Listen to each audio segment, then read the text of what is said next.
નમસ્કાર બાળકો, કેમ છો તમે બધા? બાળકો, આજે હું તમારા માટે એક ખૂબ જ મસાલેદાર અને રમીજો વાર્તા લઈને આવી છું. બાળકો, ઘણી વખત એવું બને છે કે આપણા મિત્રો વર્તુળના લોકો આપણને લલચાવે છે. આપણે પણ તેમનાથી લાલચીએ છીએ. આપણે સરળ વાતો કરીએ છીએ અને પછી આપણને ખબર પડે કે લોકોએ આપણને મૂર્ખ બનાવ્યા છે. શું તમે જાણો છો કે ઘુવડ બનાવવું શું કહેવાય? એટલે કે કોઈકને મૂર્ખ બનાવવું. જ્યારે કોઈક આપણને મૂર્ખ બનાવે છે ત્યારે આપણે કહીએ છીએ કે આપણે તેને ઘુવડ બનાવ્યો છે.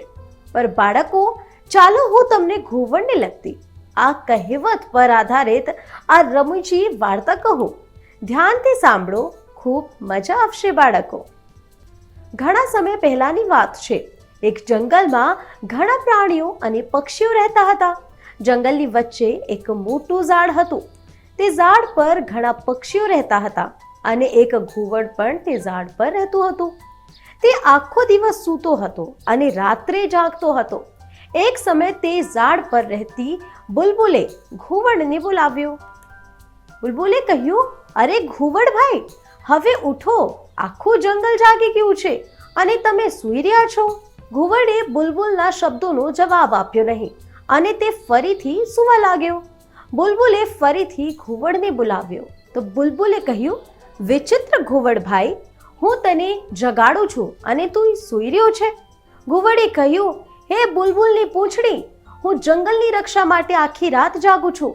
તમારા બધાની રક્ષા કરવા અને દિવસ દરમિયાન સૂઈ જાઉં છું. તમે શું ઈચ્છો છો કે હું દિવસ રાત જાગું? બુલબુલે કહ્યું, તમે ક્યારેક મારી રક્ષા કરવાનું શરૂ કર્યું?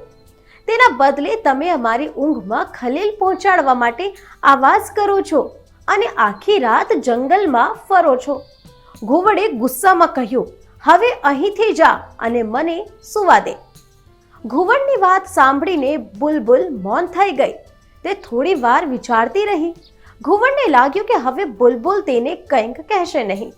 ઘુવડ ફરી ઊંઘવા લાગ્યો. પણ પછી બુલબુલ ફરી બોલી.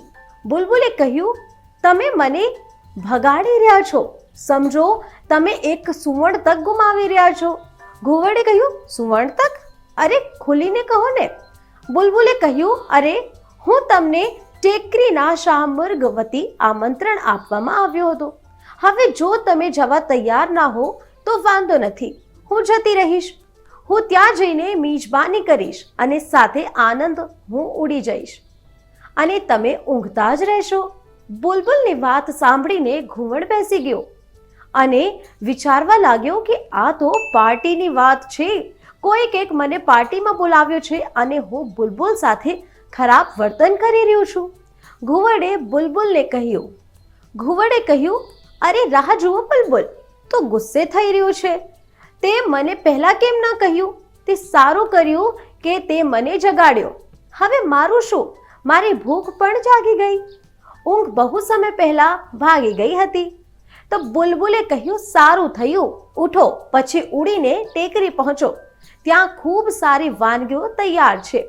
ઠીક છે, હું જાઉં છું, આપણે ત્યાં મળીશું. એટલું કહીને બુલબુલ ત્યાંથી ઉડી ગઈ. ઘુવડ ઊભો થયો અને ઝડપથી પોતાની જાતને પાર્ટી માટે તૈયાર કરી. પરંતુ તે ત્યાંથી ઉડી જતા જ તેના માટે મુશ્કેલી ઊભી થઈ.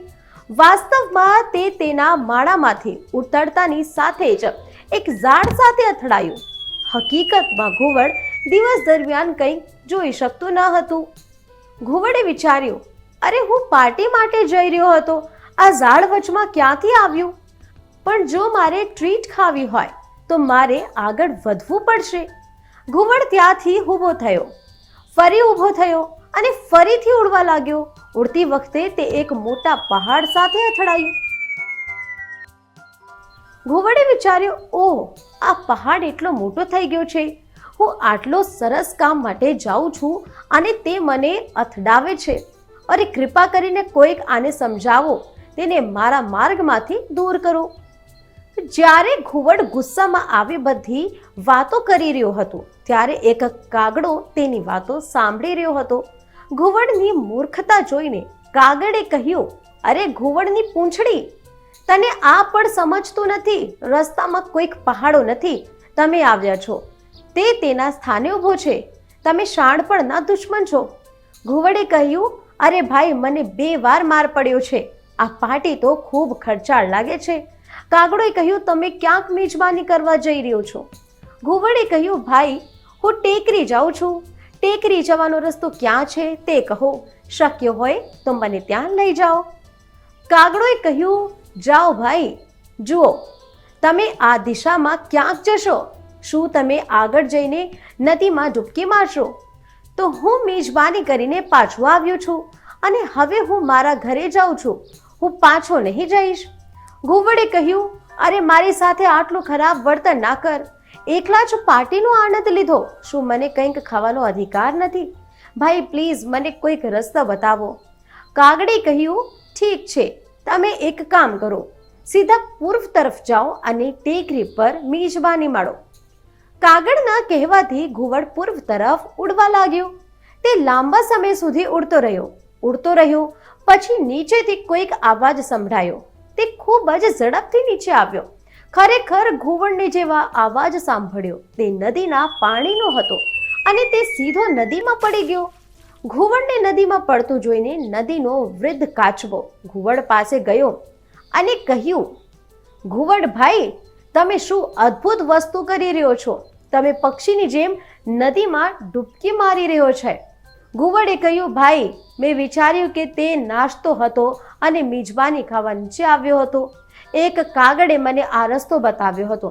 કાચબોએ કહ્યું, અરે ઘુવડ ભાઈ, એક કાગડાએ તને મૂર્ખ બનાવ્યો છે. તમને ખોટો રસ્તો બતાવવામાં આવ્યો છે. ખરેખર આ લોકોએ ઘુવડને જ ઘુવડ બનાવ્યા છે. તો બાળકો, તમને આ વાર્તા કેવી લાગી? શું મજાની વાત ન હતી? હવે તમે સમજી ગયા છો કે ઘુવડ બનાવવું કોને કહેવાય. આગલી વખતે સાવચેત રહો કે તમને કોઈક ઘુવડ ના બનાવે. તો બાળકો, હું હમણાં જાઉં છું. હું બીજી વાર્તા સાથે આવીશ, બીજી રસપ્રદ વાર્તા સાથે. ત્યાર સુધી ધ્યાન રાખજો. નમસ્કાર.